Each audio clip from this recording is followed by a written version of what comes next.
एक बार की बात है, कबीरदास जी की कुटिया के पास एक वेश्या ने अपना कोठा बना लिया।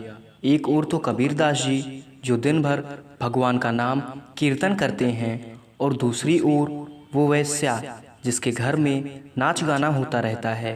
एक दिन कबीर जी उस वेश्या के यहाँ गए और कहा कि देख बहन, तुम्हारे यहाँ बहुत खराब लोग आते हैं, तो आप और कहीं जाकर रह सकते हो क्या। संत की बात सुनकर वेश्या भड़क गई और कहा कि अरे फकीर, तू मुझे यहाँ से भगाना चाहता है। कहीं जाना है तो तू जाकर रहे, पर मैं यहाँ से कहीं नहीं जाने वाली हूँ। कबीर जी ने कहा, ठीक है, जैसी तेरी मर्जी। कबीरदास जी अपनी कुटिया में वापस आ गए और फिर से अपने भजन कीर्तन में लग गए। जब कबीर जी के कानों में उस वेश्या के घुंघरू की झंकार और कोठे पर आए लोगों के गंदे गंदे शब्द सुनाई पड़ते, तो कबीर जी अपने भजन कीर्तन को और जोर जोर से तेज आवाज से करने लगते। तो बंधुओं, ऐसा प्रभाव भजन का हुआ। जो लोग वेश्या के कोठे पर आते जाते थे, वो अब कबीर जी के पास बैठकर सत्संग सुनते और कीर्तन करते। वेश्या ने देखा कि ये फकीर तो जादूगर है, इसने मेरा सारा धंधा चौपट कर दिया। अब तो वे सब लोग उस फकीर के साथ ही भजनों की महफिल जमाए बैठे हैं। वेश्या ने क्रोधित होकर अपने यारों से कहा कि तुम इस फकीर जादूगर की कुटिया जला दो, ताकि ये यहाँ से चला जाए। वेश्या के आदेश पर उनके यारों ने संत कबीर जी की कुटिया में आग लगा दी। कुटिया को जलती देख संत कबीरदास बोले, वाह मेरे मालिक, अब तो तू भी यही चाहता है कि मैं ही यहाँ से चला जाऊं। प्रभु, जब आपका आदेश है तो जाना ही पड़ेगा।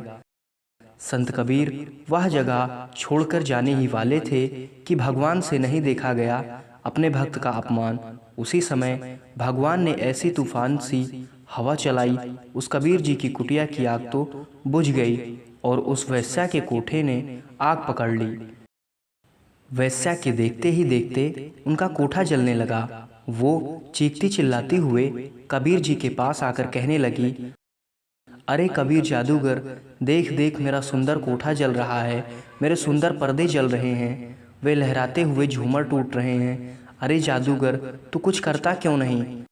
कबीर जी को जब अपनी झोपड़ी की फिक्र नहीं थी, तो किसी के कोठे से उनको क्या लेना देना। कबीर जी खड़े खड़े हंसने लगे। कबीर की हंसी देख वेश्या क्रोधित होकर बोली, अरे देखो देखो यारों, इस जादूगर ने मेरे कोठे में आग लगा दी। अरे देख कबीर, जिसमें तूने आग लगाई वो कोठा मैंने अपना तन मन और अपनी इज्जत बेचकर बनाया है, और तू मेरे जीवन भर की कमाई पूंजी को नष्ट कर दिया। कबीर जी मुस्कुरा कर बोले कि देख बहन, तू फिर से गलती कर रही है। और कबीर जी कहते हैं कि ना तूने आग लगाई ना मैंने आग लगाई, ये तो यारों ने अपनी अपनी यारी निभाई। तेरे यारों ने तेरी यारी निभाई, तो मेरा भी तो यार बैठा है, मेरा भी तो चाहने वाला है। जब तेरे यार तेरी वफादारी कर सकते हैं, तो क्या मेरे यार तेरे यारों से कमज़ोर हैं क्या। कुटिल वेश्या की कुटिलाई संत कबीर की कुटिया जलाई। श्याम पिया के मन भाई तूफानी गति दे, हवा की वेश्या के घर आग लगाई। श्याम पिया ने प्रीत निभाई। वेश्या समझ गई कि मेरे यार खाक बराबर, कबीर के यार सिरताज बराबर।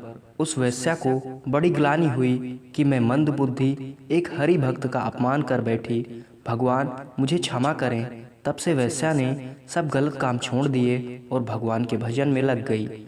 भगवान अपने भक्तों के मान की रक्षा के लिए बहुत सुंदर लीला करते हैं और अपने भक्त का मान कभी नहीं घटने देते। इसलिए भगवान कहते हैं कि जहाँ मेरा भक्त पैर रखता है, उसके पैर रखने से पहले मैं हाथ रख देता हूँ। मैं अपने भक्त का साथ कभी नहीं छोड़ता और हमेशा उसके साथ रहता हूँ। भक्त हमारे पग धरे, तहा धरूं मैं हाथ, सदा संग फिरूं डोलूं, कभी न छोड़ूं साथ।